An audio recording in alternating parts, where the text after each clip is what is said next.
அதிமுகவை ஜெயலலிதா வழியில் எடப்பாடி பழனிசாமி வழி நடத்துகிறார் என்பதில் மாற்றமில்லை. புரட்சித் தலைவர் எம்ஜிஆர் அவர்கள் கலைஞர் கருணாநிதியை விட்டு பிரிந்து அனைத்திந்திய அண்ணா திமுக உருவாக்கினார்.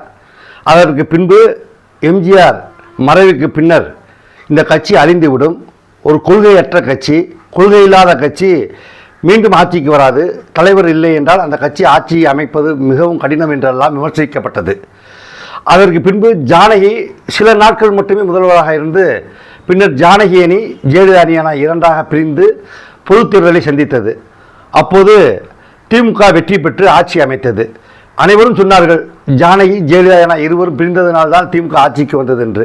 உண்மை அதல்ல. திமுகவுக்காகத்தான் மக்கள் ஓட்டு போட்டார்களே தவிர இந்த காரணத்துக்காக கிடையாது. ஆனால் பின்னர் ஜானகி ஜெயலலிதாவிடம் இருந்து பெற்ற ஓட்டுகள் அளவு கூட ஜானகி பெறவில்லை. ஒரு எம்எல்ஏ கூட ஜானகி வெற்றி பெற முடியாத நிலை ஏற்பட்டது. அப்போது ஜானகிக்கு கூட்டணியில் ஜிவாஜி கணேசன், நடிகர் திலகம் என்று தமிழகத்தால் போற்றப்பட்ட ஜிவாஜி கணேசனே புதிய கட்சி ஆரம்பித்து தமிழக முன்னேற்ற முன்னணி என்று ஆரம்பித்து ஜானகியுடன் கூட்டணி வைத்து தேர்தல் களத்தை சந்தித்தார். எம்ஜிஆர் போட்டியிட்டு வெற்றி பெற்ற ஆண்டிப்பட்டி தொகுதியிலேயே ஜானகி தோற்கடிக்கப்பட்டார். அவர் எதிர்த்து போட்டியிட்ட திமுக வேட்பாளர் ஆசி தம்பி வெற்றி செய்யப்பட்டார். அதேபோல் ஜிவாஜி கணேசனும் தோற்கடிக்கப்பட்டார். ஆனால் ஜெயலலிதா மட்டும் போடி தொகுதியிலே போட்டியிட்டு அவரை எதிர்த்து பழம்பெரும் கதாநாயகியாக இருக்கக்கூடிய வெள்ளிநாடை நிர்மலா போட்டியிட்டார். அவரை எதிர்த்து ஜெயலலிதா வெற்றி பெற்றார். ஜெயலலிதா அணி 27 இடங்களை வெற்றி பெற்று எதிர்கட்சியாக வந்தது. ஆனால் ஜெயலலிதாவை மக்கள் தேர்ந்தெடுக்கிறது காரணம் அவருடைய ஆளுமை திறமை. அதை வைத்து தான் மக்கள் ஜெயலலிதாவை அந்த தேர்தலில் அதிமுகவாக ஒரு அங்கீகாரம் அளித்தார்கள்.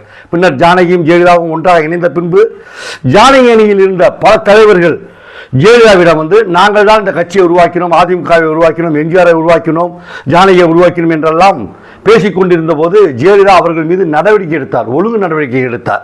அப்படி எம்ஜிஆர் காலம், ஏன் அண்ணா காலத்தில் இருந்த நெடுஞ்செழியனை நீக்கினார், எம்ஜிஆர் காலத்தில் இருந்த எம்ஜிஆரை உருவாக்கிய இன்னும் என்று சொன்னக்கூடிய ஆர்.எம். வீரப்பனை நீக்கினார், எஸ்.டி.எஸ். சோமசுந்தரத்தை நீக்கினார். இத்தனை பேரையும் நீக்கினார். காரணம் கட்சியை இராணுவ கட்டுப்பாட்டில் கொண்டு வர வேண்டும் என்பதற்காக.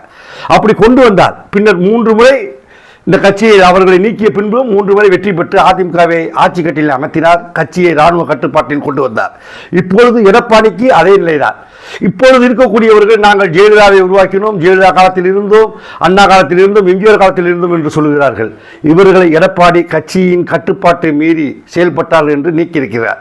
ஆக அதிமுகவை ஜெயலலிதா வழியில் இராணுவ கட்டுப்பாட்டில் கொண்டு செல்கிறார் என்பதில் எந்தவித ஐயமும் இல்லை. ஆனால் தற்போது ஜெயலலிதா போன்றோ அல்லது எம்ஜிஆர் போன்றோ மாஸ் லீடராக எடப்பாடி பழனிசாமி இல்லை என்பது மக்களுக்கு நன்றாக தெரியும். ஆனால் கட்சியை வழிநடத்துவதில் எடப்பாடி பழனிசாமி ஜெயலலிதா போன்று இருந்தாலும் இன்றைய வருகின்ற காலகட்டத்தில் தேர்தலில் ஆளுங்கட்சியை எதிர்க்க வேண்டும். புதிய உருவாக ஒரு மாசு கதாநாயகன் இந்த தேர்தல் களத்திலே வரப்போகிறார். அவரையும் எதிர்கொள்ள வேண்டும். இன்று நாமும் ஆட்சி அமைக்க வேண்டும். அப்போதுதான் அதிமுக நிலைத்து நிற்கும். இதை அவர் செய்வாரா என்பதை தான் பொறுத்திருந்து மக்கள் பார்க்க வேண்டும் என்பதுதான் எங்களுடைய கருத்து.